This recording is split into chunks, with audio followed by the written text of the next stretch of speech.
அன்பார்ந்த G click YouTube channel நேயர்களே, இன்று உலக சுற்றுச்சூழல் தினம். உலக சுற்றுச்சூழல் தினம் மட்டுமல்லாமல் இந்தியாவுடைய சூழலுக்கும் ஒரு முக்கியமான தினம். ஏன்னா இன்றைக்கு அரசு அமைப்பதிலே மிகவும் அதிகமான பணிகள் நடைபெற்று வருகிறது. கஷ்டப்பட்டு 7 கட்டங்களாக பல்வேறு தொண்டர்கள், தலைவர்கள் என்னுடைய உழைப்பு மற்றும் மக்களுடைய தியாகங்கள் எல்லாம் சேர்த்து தான் இந்த சுதந்திர நாட்டு எலெக்ஷனை முடித்து இப்போது இன்று அரசு அமைப்பதற்காக போட்டிகள், உத்திகள் எல்லாம் நடந்துக்கிட்டு இருக்கு. ஆக இந்த உலக சுற்றுச்சூழல் தினம் இந்தியாவுக்கு மிக முக்கியம். இந்த உலக சுற்றுச்சூழல் அளவில் என்ன செய்யணும், இந்தியா என்ன செய்யணும் அப்படிங்கிறத பற்றி வாங்க நம்ம சேனலில் போய் பார்ப்போம். அதாவது 2024 உலக சுற்றுச்சூழல் தினத்துக்கு என்ன குறிக்கோள், என்ன தீம் அப்படின்னு பார்த்தீங்கன்னா, லேண்ட் ரெஸ்டோரேஷன். அதாவது நிலத்தை தன்னுடைய பழைய நிலைமைக்கு கொண்டு செல்லுதல்.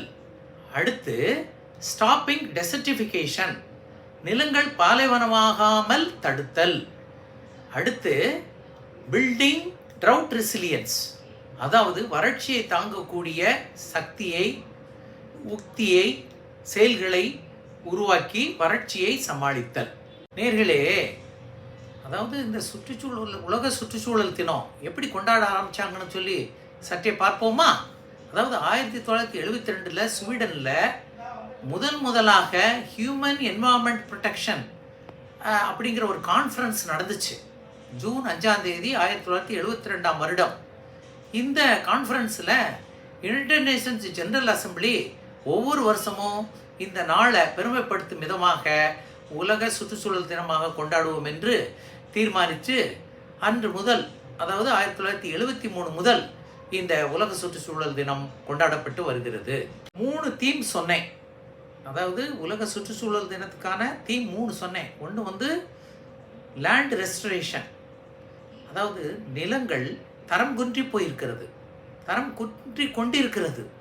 இந்த நிலங்களை நாம் மீண்டும் பழைய நிலைமைக்கு கொண்டு செல்லணும். அதாவது land restoration refers to halting of degradation process or restoring the degraded land to its own position, original position. இதுக்கு என்ன செய்யணும்? நாம் அங்கங்கே பார்த்துருப்போம். நிலம் எப்படி இருந்த நிலமெல்லாம் ஒவ்வொரு வறட்சினாலையும் மழை, நம்மளுடைய மண் அரிப்புகள்னாலையும் ரொம்ப மோசமான நிலைமைக்கு போயிட்டுருக்கு. மண்ணரிப்பு அப்புறம் மண்ணரிப்பு நடக்குது, தண்ணினால மண்ணரிப்பு நடக்குது, காற்றுனால மண்ணரிப்பு நடக்குது. இதனால நிலத்தினுடைய தரம் கெட்டு போகுது, நிலத்தினுடைய ப்ரொடக்டிவிட்டி குறையுது, இங்கே இருக்கக்கூடிய பயோடைவர்சிட்டி குறையுது, இது இங்கே இருக்கக்கூடிய உற்பத்தி திறன் குறையுது. ஆக இந்த நம்ம நிலங்களை நாம் ஒரு பாதுகாப்பு முறைகளை எப்படி செய்யலாம், எப்படி ரெஸ்டோர் பண்ணலாம்னா, இங்கே மரம், செடி, கொடிகளை, பசுமைகளை வளர்க்கணும்.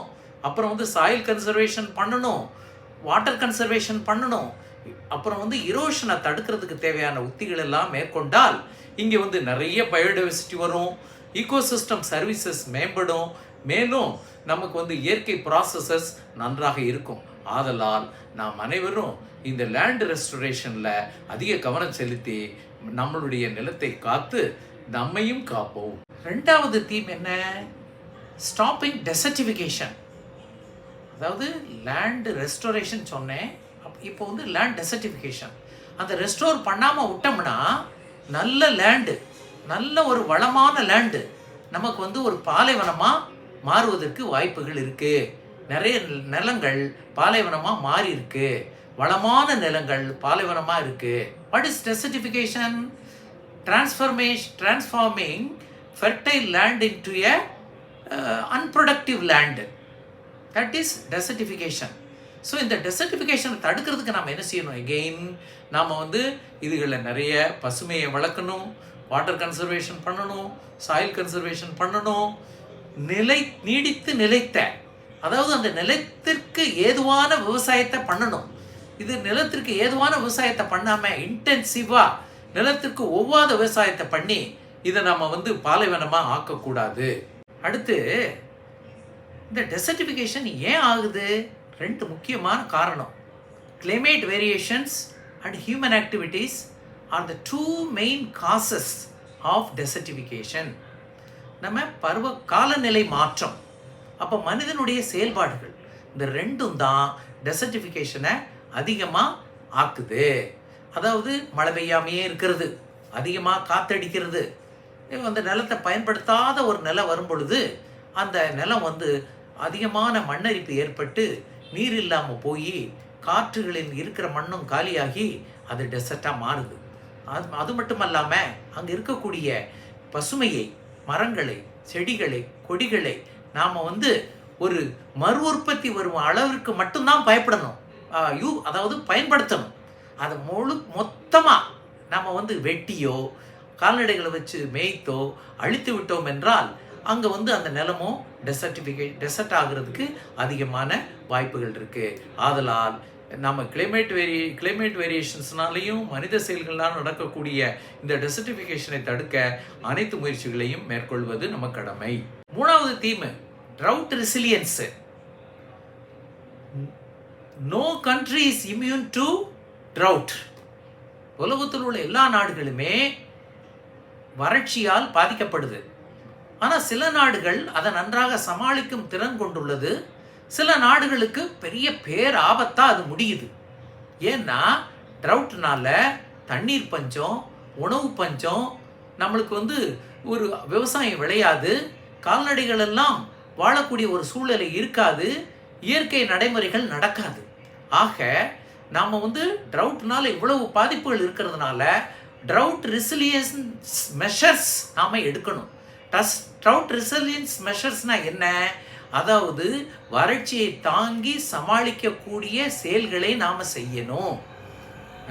அதாவது ட்ரவுட் வந்தால் என்ன செய்யலாம் அப்படின்னு நம்ம முன்னாலேயே கலந்து ஆலோசித்து தண்ணீரை வீட்டுக்காகவும் தொழிற்சாலைகளுக்காகவும் நாம் சேமிக்கணும். ட்ரவுட் நேரத்தில் நிறைய காற்றடிக்கும். அப்படி காற்றடிக்கிறதுனால நம்ம நிலத்தை சுற்றி நம்ம வரப்புகள், பெரிய பண்டு எல்லாம் போட்டு வச்சா நம்ம மண்ணரிப்புகளை தடுக்கலாம்.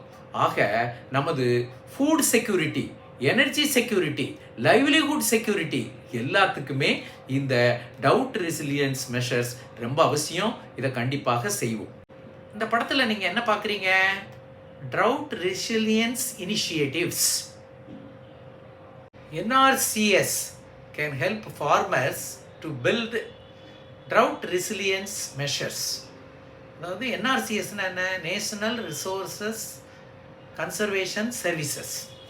இந்த NRCS நம்ம வறட்சியை சமாளிக்கக்கூடிய செயல்களை எப்படியெல்லாம் செய்யலாம்னு சொல்லி ஃபார்மர்களுக்கு உதவி செய்கிறது. No drought land, global leaders call for urgent action. அதாவது வறட்சியான நிலைமை இருக்கக்கூடாது, உலகத் தலைவர்கள் எல்லாம் அவசரமாக நடவடிக்கை என்று முயற்சி எடுத்துக்கொண்டிருக்கிறார்கள்.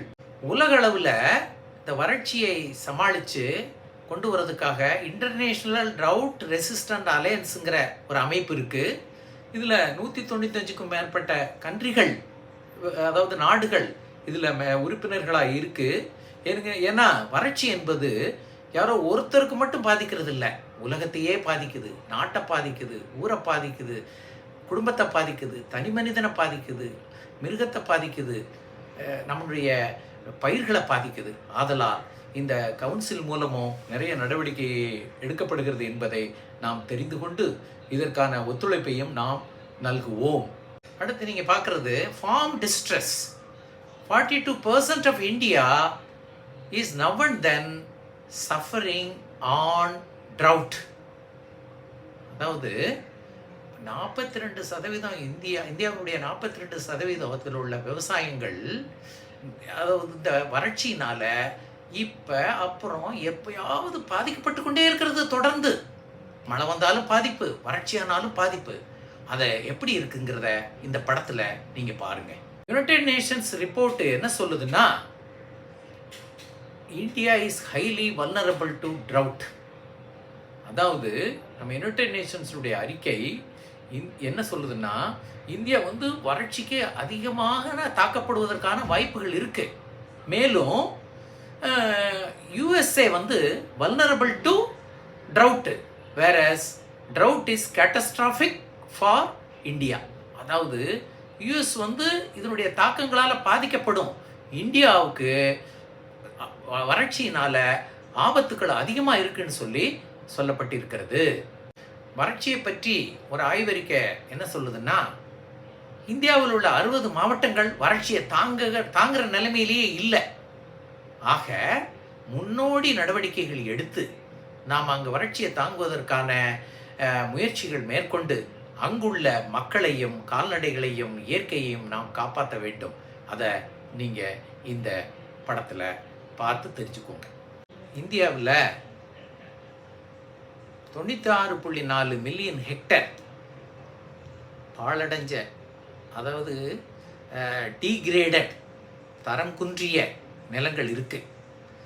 இந்த 96.4 மில்லியன் ஹெக்டேர் தரம் குன்றிய நிலங்களை 2030க்குள்ள 26 மில்லியன் ஹெக்டரை நம்ம வந்து பழைய நிலைமைக்கு கொண்டு போக செயல்முறைகள் மேற்கொள்ள அரசாங்கம் முடிவு செய்துள்ளது என்பதை உங்களுக்கு நான் தெரிவித்துக் கொள்கிறேன். மேலும் இன்று பார்த்தீங்கன்னா, இந்த உலக சுற்றுச்சூழல் தினம் இந்தியாவில் அரசு அமைப்பதற்காக மிகவும் ஆக்கப்பூர்வமான பணிகள் மேற்கொள்ளப்பட்டு கொண்டு வரப்படுகிறது.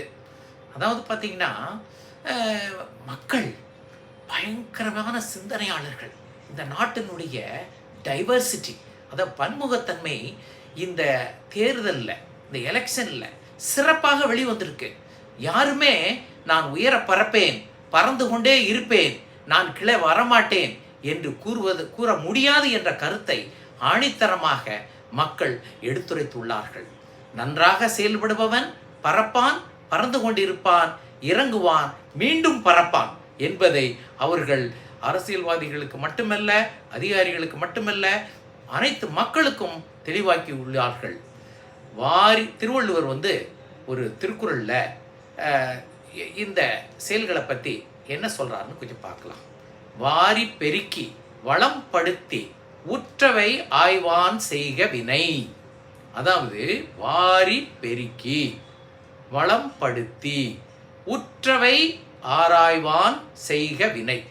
அதாவது செல்வங்கள் வரவேண்டிய, வர வாய்ப்புள்ள வழிகளை எல்லாம் கண்டுபிடித்து செல்வங்களை பெருக்கி வளங்களை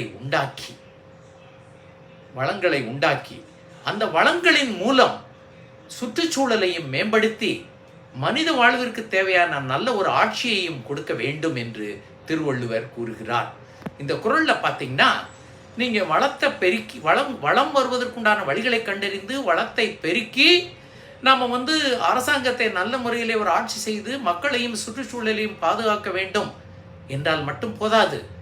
இப்படி செய்யும் பொழுது என்னென்ன இடையூறுகள் வருகிறதோ அந்த இடையூறுகளெல்லாம் ஆராய்ந்து அவைகளை நீக்கி அந்த இடையூறுகளை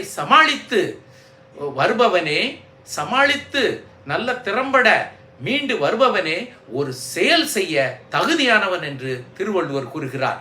ஆக இந்த குறளின் பிரகாரம் நமது அரசாங்கம் செயல்பட வேண்டும். இந்த குறளின் பிரகாரம் மக்களுக்கு பணிகள் மேற்கொள்ளப்பட வேண்டும். இந்த குறளின் கருத்துக்கு ஏற்ப சுற்றுச்சூழல் பேணப்பட வேண்டும். இந்த சேனலை பார்த்து கொண்டிருக்கும் அனைத்து நேயர்களும் உடனடியாக உங்களுக்கு இந்த சேனல் பிடிச்சிருந்தா இங்கே வந்து சப்ஸ்கிரைப் பண்ணுங்க, இந்த பெல் பட்டன் அழுத்துங்க, கமெண்ட் பண்ணுங்க, ஷேர் பண்ணுங்க, எங்களை ஊக்குவிங்க. உங்கள் அனைவருக்கும் நல்ல உலக சுற்றுச்சூழல் தின வாழ்த்துக்கள்.